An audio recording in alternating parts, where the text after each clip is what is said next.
everyone, and welcome to Maple Leaf Reviews. I'm Jeffrey Weber, and today I'm going to be doing a before and after. Now, for those of you who haven't seen a before and after video from us, is where we take a look at a game before and after our very first play. So I'm going to give you my expectations going in, and then I'm going to play it one time, come back and give you my first impressions of the game. And today, that game is Three Kingdoms Redux. I just got my pre-order from Capstone Games, and when I heard this game described, it was described as a worker placement game with special powers. I love worker placement games, I love special powers, so this one seemed right up my alley. I've also done a little bit more research into the game. I've read the rules, I've watched a playthrough of it, and the other thing that I find very interesting going in that I think I'm going to enjoy for my first play is the fact that you can station armies along these border regions, and then they're going to earn you victory points throughout the course of the game. However, you need to station a worker, one of your generals, with them, so you're losing out on actions going into the later rounds. The other thing is that you need to support those armies that are in the bonus, in the border location. So you need to be giving them money and food to keep them there, so then they can keep earning you victory points. So it's not like you do something and then you score victory points and then you don't need to worry about it anymore.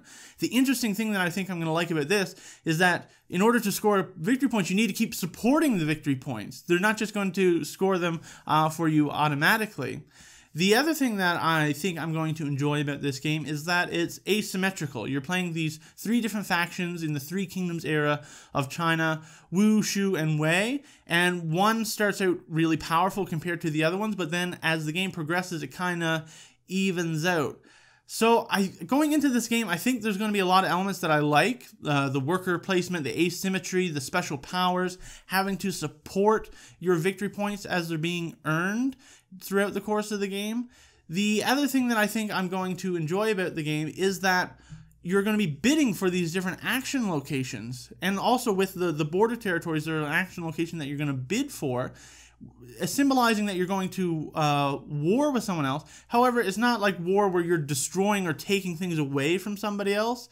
It's just whoever wins there is going to be able to station their army so that they can score victory points. So it's more about if you win the war, you're building yourself up rather than tearing somebody else down. And that kind of combat and battle system I enjoy more than just trying to steal stuff from your opponents. So going in, I think I'm going to enjoy the game. I think there's going to be a lot of elements that I like. So let's get it to the table. We'll come back and see what I think of Three Kingdoms Redux. Welcome back, everyone. I just finished my first play of Three Kingdoms Redux. Now, sorry I didn't have the time-lapse video pictures because I actually played this game over at a friend's house and I didn't have the camera set up there. But my first play, I played 3 players. Obviously, it's a 3-player only game, and it took 2.5 hours. Now, this game was 100% a learning game. I did not think that it would be as steep a learning curve as what I thought going in after having read the rules. The mechanisms of the game are simple. You go here, you get 2 untrained armies, you can train 2 armies in this location. The mechanisms are simple, but there's a lot going on with the special abilities of all your generals. You can get these separation and unification cards that you can play with that give you other things that change rules in the game. And then you're thinking about, well, what can my opponent's generals do? What are they doing? So all this information is changing the layout of what these actions are doing. And it's a lot to keep track of, I found, especially for my very first game. So this was definitely a learning game. Towards the middle of the game, I was starting to feel like I was getting a grasp on what was happening. The other thing, like I mentioned at the beginning, having to pay for your armies to be stationed and then they're going to be earning you victory points. I really felt like I was having to work to earn those victory points. I did not plan or prepare enough at the beginning, and then when I got them stationed, I was just basically having to try to catch up to support these armies while they were earning me the victory points there. So I think in subsequent plays that if I plan a little bit better, get set up a little bit better, I would be able to better manage that going forward. The other thing that at the beginning of the game, we were kind of just, if someone went into a location, we weren't trying to bid over each other. We were just going around and taking up the different actions.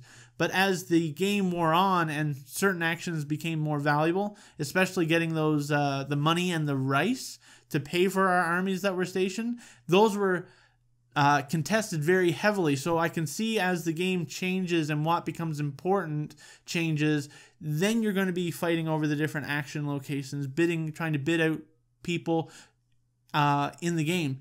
The other thing that I really liked about this was that when you station armies, you have to station a general with them. So you're giving up a worker that you need to be able to take actions, and you're actually having to pay money and rice to support these armies in the field. So you're taking away the actions that you need and increasing the cost of upkeep of your tableau. So I thought that was a neat balance in trying to earn those victory points by stationing the armies. Overall, I enjoyed my first play. I definitely felt like it was a learning experience, but I'd be happy to play the game again to see what other depth that I could find, maybe get a little bit more of a handle on what generals I'm picking to kind of build a strategy and try and follow that all the way through the game. So that's my first impressions of Three Kingdoms Redux. If you like this video, go down and hit the like button. Don't forget to subscribe to our YouTube channel. We always appreciate when you do that, and we'll see you guys next time.